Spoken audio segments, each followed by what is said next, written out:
Olá, está começando o Jornal da CUT, Central Única dos Trabalhadores. Nos dias 12 e 13 de novembro, a CUT promoveu em São Paulo o Encontro Nacional do Macrosetor Serviço Público. Foram discutidos, entre outros temas, a regulamentação da Convenção 151 da OIT, Organização Internacional do Trabalho, a Previdência Pública e a organização sindical no setor público. É um acerto que a CUT está tendo nesse planejamento que nós construímos, construindo os macrosetores. Por que é importante? Porque você, além de discutir as questões internas, quando você expande para uma questão fora da CUT, você amplia a condição da CUT dar respostas mais efetivas aos problemas que ela tem. É um debate muito amplo, né? Um debate que demonstra claramente que o serviço público é essencial para o Brasil, em que muitas das vezes os governos não têm prioridades em relação a isso, e que nós precisamos valorizar o trabalhador e a trabalhadora do serviço público para que a população tenha serviço público de qualidade. O serviço público no Brasil, com honrosas e raríssimas exceções, tem sido sucateado. Nós até reconhecemos que o governo federal tem apresentado alternativas que procuram valorizar o serviço público, procura ampliar o quadro de funcionários públicos, ampliando a construção de escolas, de universidades, etc. Mas essa não é uma realidade nacional. Na maioria dos estados do Brasil, o serviço público tem sido sucateado, uma dificuldade enorme para fazer processos de negociação democrática. Portanto, nós vivenciamos uma realidade muito difícil a nível nacional. Por isso que esse debate que a CUT está fazendo procura, de uma certa maneira, armar cada vez mais os nossos sindicatos para fazer um enfrentamento cada vez mais forte em relação a uma situação tão difícil e, ao mesmo tempo, eu acho que faz com que a central sindical também receba influência das demandas dos servidores públicos para que ela também possa fazer um enfrentamento da classe trabalhadora brasileira. O debate no macro setor público ele está dentro de uma estratégia articulada com o planejamento da CUT nacional e das CUTs e dos ramos, na perspectiva de nós atuarmos enquanto classe trabalhadora sobre os vários problemas, não só dos próprios trabalhadores e trabalhadoras, como também dos problemas do Brasil como um todo e suas várias políticas. Esse debate é um debate muito importante, este ano principalmente, onde nós tivemos aí um exemplo de várias greves de grande porte, né, e de forte conteúdo aí de repressão, aspas, né, por parte, no sentido assim, do ataque aos direitos com essa questão do decreto 777 que proíbe a questão da greve, no sentido de que aqueles servidores federais que estavam de greve poderiam ser substituídos por servidores estaduais e municipais. Nós somos totalmente contra, a CUT declarou isso, soltou nota contra isso e agora nós estamos solicitando que a Dilma, nossa presidenta, retire, né, imediatamente esse decreto e que dê continuidade ao processo de regulamentação da negociação coletiva. Acho que o mais importante é que o setor público, pela primeira vez, as três esferas de contratação, que são os servidores públicos municipais, os estaduais e os federais, nesse momento, dentro da CUT, começa até a pensar qual é a forma de organização que você quer, discutindo as suas grandes demandas. Quais são as grandes demandas dos servidores públicos? Negociação coletiva, que é a regulamentação da Convenção 151, e obviamente não dá para vir a negociação coletiva sem discutir a questão dos conflitos, que é a regulamentação do direito de greve. Esse processo de debate dos macrosetores, eu acredito que é um processo fundamental para a gente avançar na nossa concepção, na identificação dos maiores problemas que a gente tem, e dentro do serviço público não são poucos, porque a própria questão de concepção do Estado que a gente quer, do tipo de serviço público que a gente quer, está em xeque, está em debate. Identificar quais os desafios centrais que estão colocados hoje para a organização dos trabalhadores do serviço público, né, de todas as esferas dentro da Central Única dos Trabalhadores, e de como se otimizar essas agendas, né, principalmente na perspectiva da gente uniformizar as agendas de todas as esferas. O setor público é muito grande, nós temos esferas estadual, municipal, federal, poder executivo, poder legislativo, poder judiciário, e Um dos objetivos do seminário é justamente identificar e uniformizar essas agendas que, dentro de uma perspectiva do fortalecimento da visão classista do servidor público do Brasil. Esse encontro, ele demonstra uma necessidade da gente discutir o serviço público no país, o servidor, até porque os números que foram apresentados demonstram que, apesar de um crescimento, há uma diminuição muito grande em relação ao número do conjunto do funcionalismo no país. Um outro dado bastante importante também é a questão da idade dos servidores do país, do funcionalismo de forma geral. Você tem um percentual muito grande, acima de 40, 45 anos. Isso significa, se você olhar esses dois lados, bom, da forma geral, nós estamos diminuindo o número de servidores públicos no país e estamos aumentando o número de servidores, chegando perto de uma aposentadoria. Isso é bastante importante para a gente discutir os caminhos do serviço público e quem serão os trabalhadores nesse país que estarão no serviço público. Portanto, são desafios que estão colocados para nós. A outra coisa é a organização, né, dos trabalhadores no serviço público no país. E eu digo trabalhadores por quê? Porque nós não estamos falando só de servidor concursado, mas todos aqueles que estão no serviço público no país. Há um espaço enorme de crescimento, mas esse crescimento não pode ser só do ponto de vista quantitativo, mas qualitativo. O que significa isso? Ganhar esses servidores para um projeto de cidadania, para um projeto de desenvolvimento social no país, de crescimento econômico, mas também sabendo qual é o papel das políticas públicas, sabendo qual é o nosso papel e discutindo isso com a sociedade sem perder aquela questão que é o nosso direito enquanto trabalhador, com todos os direitos que todos os demais trabalhadores, que a classe trabalhadora tem no país e que nós defendemos até porque fazemos parte. Portanto, o macrosetor, ele tem isso, né? Eu acho que o grande desafio dos macrosetores da CUT é exatamente isso, unificar um pouco essas questões maiores, as macros questões que envolvem esses setores e de como a gente, de forma coletiva, além de cuidar das questões cotidianas, como é que nós vamos pensar essas políticas para a CUT desenvolver, a CUT defender e trazer como sua bandeira de luta nesse próximo período. Eu acho que é importante esse encontro do macrosetor do serviço público. A CUT, ao promover isso, promove um debate que precisa ser feito constantemente e os temas, as mesas que foram apresentadas aqui, que foram colocadas para os presentes, elas foram tratadas de questões muito importantes, principalmente no que diz respeito à relação do servidor público com os governos estaduais, federal e municipais. Não é? A questão do financiamento do bom serviço público, né? O serviço público e o Estado. Não é? Qual serviço público o Estado brasileiro pretende oferecer para a população? Esse serviço, para ter qualidade, precisa ter trabalhador exercendo as funções com condições de trabalho, com salários decentes, enfim, para que possam ter efetivamente as condições de oferecerem um bom serviço à população. No encontro foram promovidos diversos debates com convidados. Em um deles foi discutido o serviço público na perspectiva do desenvolvimento do país. O que responde o progresso social recente no Brasil é muito mais do que a política focalizada. É o fato de que, após 25 anos, tá certo? A questão do crescimento econômico volta a ter algum espaço na agenda do governo. Quando você diz que o que explica o progresso social recente é apenas o Bolsa Família ou as políticas focalizadas, você reduz o legado do Lula, você faz uma injustiça ao Lula. A democratização das relações de trabalho no setor público também foi tema de um dos debates.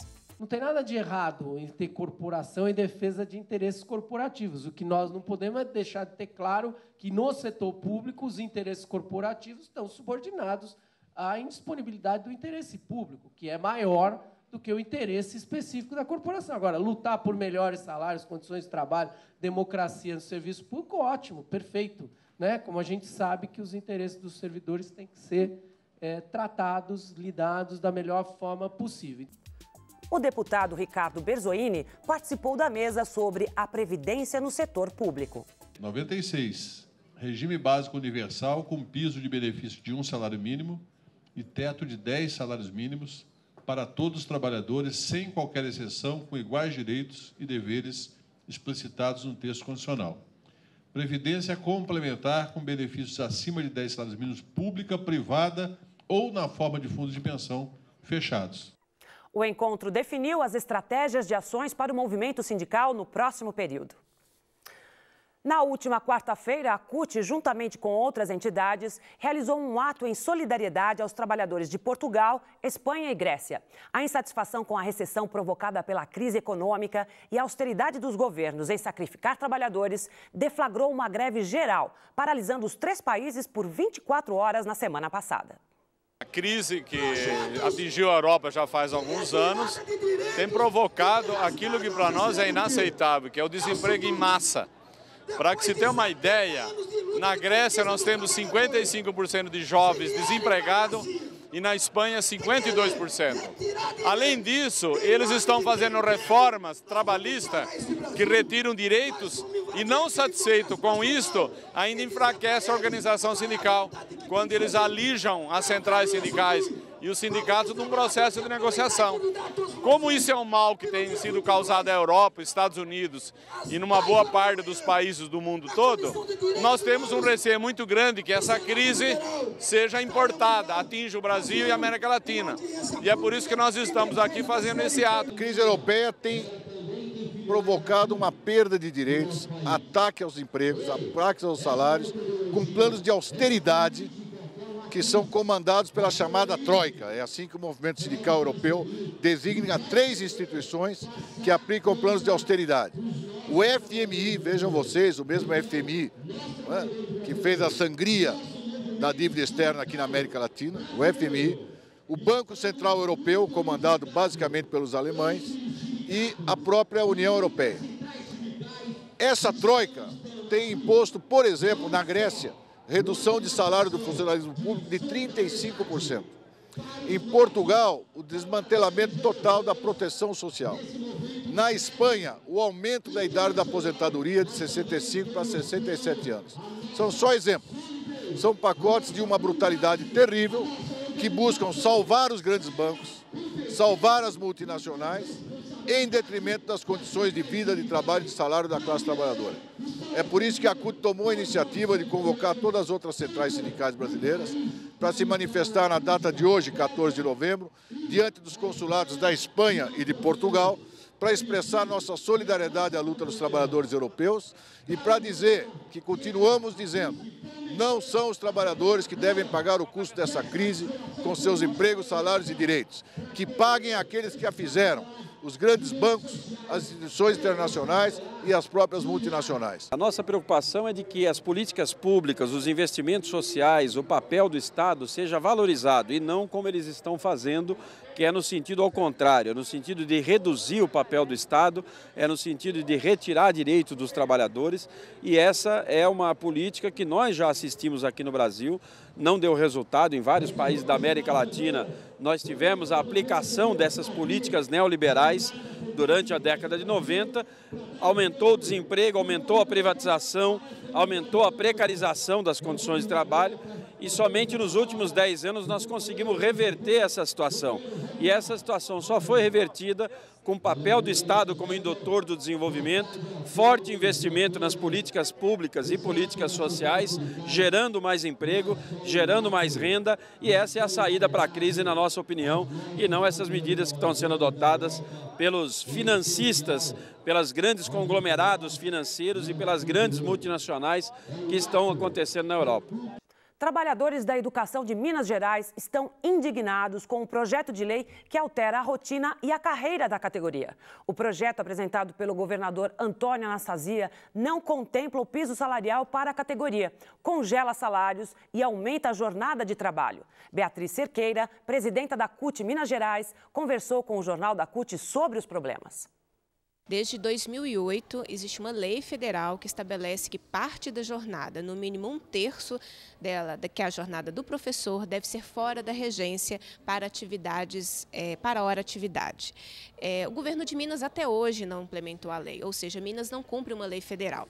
E o projeto de lei em questão propõe essa regulamentação para 2013. Qual é o problema? O governo quer regulamentar aumentando a jornada do professor na escola, através do que é chamado na carreira de extensão de carga horária. Ao invés do Estado contratar mais professores para que o professor tenha mais tranquilidade, tenha esse tempo fora da sala de aula, ele vai dar esse tempo fora da sala, mas ao mesmo tempo vai tornar obrigatória a extensão de jornada. Então aumenta a carga horária do professor. E não é isso que nós defendemos. Para uma educação pública de qualidade, é necessário que você tenha garantido esse tempo do professor fora da sala de aula, sem obrigá-lo a aumentar a sua jornada de trabalho. Esta é a principal crítica. Nesse momento, o Sindiúti conseguiu um processo de discussão junto à Comissão de Administração Pública da Assembleia Legislativa e a nossa expectativa é que, através dessa discussão no Poder Legislativo, a gente faça as alterações necessárias para que o projeto fique de acordo com os interesses da categoria e da comunidade escolar.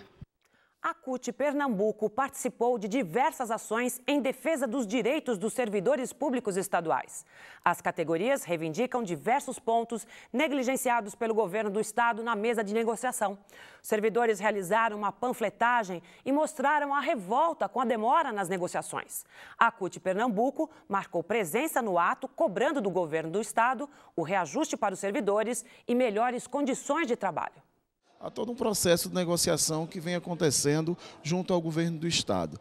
Primeiro, o governo do estado, e com o reajuste do salário mínimo que acontece a partir de janeiro, parte dos servidores públicos estaduais vão estar recebendo menos de um salário mínimo. O governo do estado nega a grande parte do conjunto dos servidores públicos o vale transporte. O vale alimentação, refeição, por exemplo, há mais de 3 anos que é apenas no valor de R$ 7,00. As diárias dos motoristas, por exemplo, não cobrem as suas despesas de custo. E tem deixado claro, pelo processo de negociação do governo do estado de Pernambuco, que ele tem um objetivo claro, de enfraquecer o movimento sindical através de ações e também negligenciando algumas questões relacionadas aos servidores públicos estaduais. A CUT tem participado ativamente desse processo, é com o povo na rua, é mobilizando o conjunto dos servidores públicos, o conjunto dos trabalhadores, que nós vamos fazer esse enfrentamento junto ao governo do estado.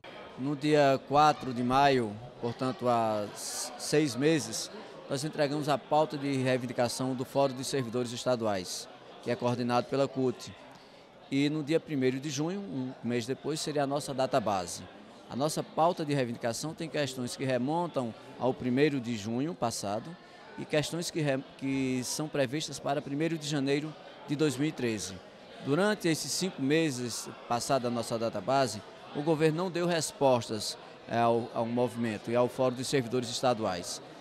Dentre essas respostas que nós queremos criar 3 pisos salariais, um piso de um piso de R$ 715 para os servidores de nível elementar, um piso de R$ 893 para os servidores de nível médio e um piso de R$ 1.621 para os servidores de nível superior. Isso para uma carga horária de 30 horas semanais. Vale salientar que em Pernambuco a previsão é de que a partir de 1º de janeiro, 3.000 servidores estaduais precisem receber abono para que sua remuneração bruta atinja o valor do salário mínimo. Preocupado com isso, a gente pede esse piso a partir de 1º de janeiro. A CUT e a Contrax realizaram uma ocupação pacífica no dia 20 de novembro em Brasília, em defesa dos direitos das trabalhadoras domésticas. Os sindicalistas defendem a aprovação da PEC 478, que garante aos trabalhadores domésticos o registro em carteira e os direitos previstos pela CLT. Desde 2010, o projeto tramita pelo Congresso. Apesar de aprovado por uma comissão especial, falta a aprovação em plenário, na Câmara e no Senado. A FETRAF Sul CUT realizará no dia 23 de novembro o primeiro encontro das agricultoras familiares da região Sul. O encontro será realizado na cidade de Constantina, no Rio Grande do Sul, e reunirá 6.000 mulheres dos 3 estados da região. A cobertura completa você confere aqui no nosso jornal. E o Jornal da CUT fica por aqui. Até a nossa próxima edição.